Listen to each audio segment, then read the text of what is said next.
अब बात करते हैं, बीजेपी ने 2024 के आम चुनाव के लिए मध्य प्रदेश की रीवा लोकसभा से 2 बार के सांसद जनार्दन मिश्रा को फिर से मैदान में उतार दिया है, जिसके बाद से रीवा सीट पर त्रिकोणीय मुकाबले के आसार हैं। बता दें कि जनार्दन मिश्रा से मुकाबले में कांग्रेस की नीलम अभय मिश्रा मैदान में है। इस रिपोर्ट में देखिए।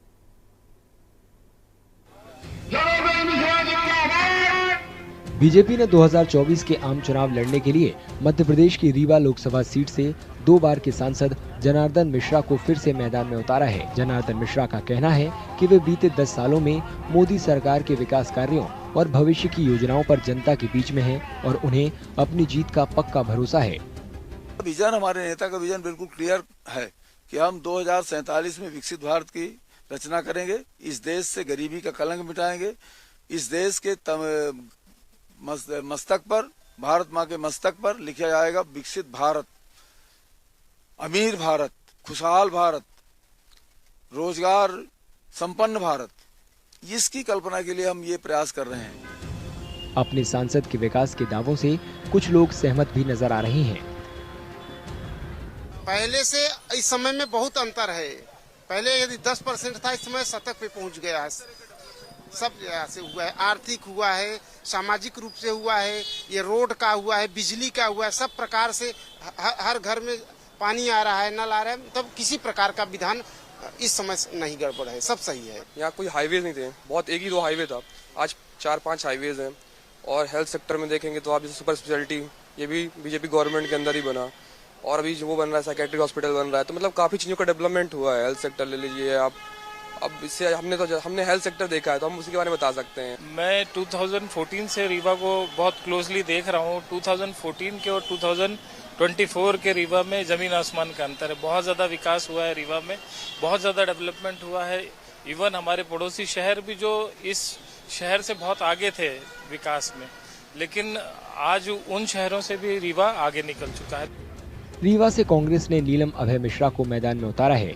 नीलम मिश्रा 2018 तक बीजेपी में थी। 2013 में वे बीजेपी के टिकट पर सेमरिया विधानसभा क्षेत्र से चुनाव जीती थी।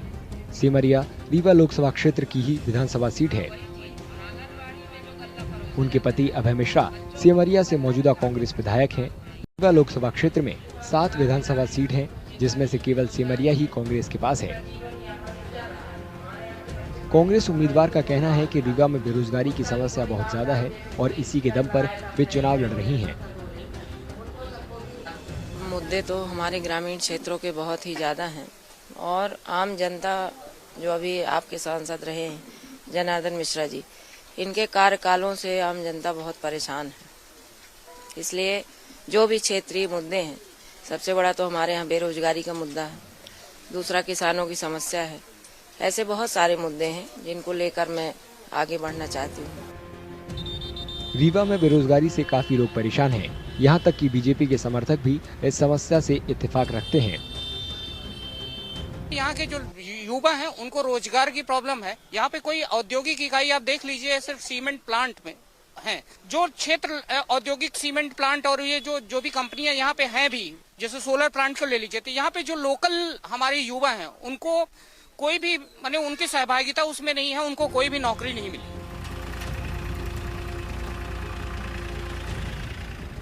रीवा में लगातार कम हो रहा खेती का रकबा भी लोगों की बड़ी परेशानी बन रहा है। आज यहाँ के आवारा पशुओं के कारण हमारी किसानी ठप हो गई, हमारा रोजगार ठप हो गया। किसानों के बच्चे ही किसानी से पढ़ते थे, हमारे जीवन का मूल स्रोत ही किसानी था, आज वो पूरी तरह ठप हो गया है। रीवा से चुनाव लड़ने के लिए बहुजन समाज पार्टी ने बुद्धसेन पटेल को उम्मीदवार बनाया है। राजनीति के जानकार मानते हैं कि वे निर्णायक हालात में हैं। ब्राह्मण बाहुल्य जिला है, तो जब ब्राह्मण प्रत्याशियों को अवसर मिला भाजपा और कांग्रेस से, तो तीसरा दल में यहाँ मजबूती से उभरा है। बीएसपी ऐसे ही मौकों पर जीतती रही है। इस बार भी 2 ब्राह्मण हैं और इसलिए अगर पुराने आंकड़ों की बात करें तो बीएसपी के लिए संभावनाएं बढ़ जाती हैं। लेकिन बीएसपी का कैडर पहले की अपेक्षा बहुत कमजोर हो चुका है, तो इसलिए वो कितना कर पाएगा ये अभी नहीं कहा जा सकता, लेकिन मुकाबले में बीएसपी भी है। मध्य प्रदेश की 29 लोकसभा सीटों के लिए 4 चरणों में मतदान होगा। रीवा में दूसरे चरण में 26 अप्रैल को वोटिंग होगी और नतीजे 4 जून को आएंगे।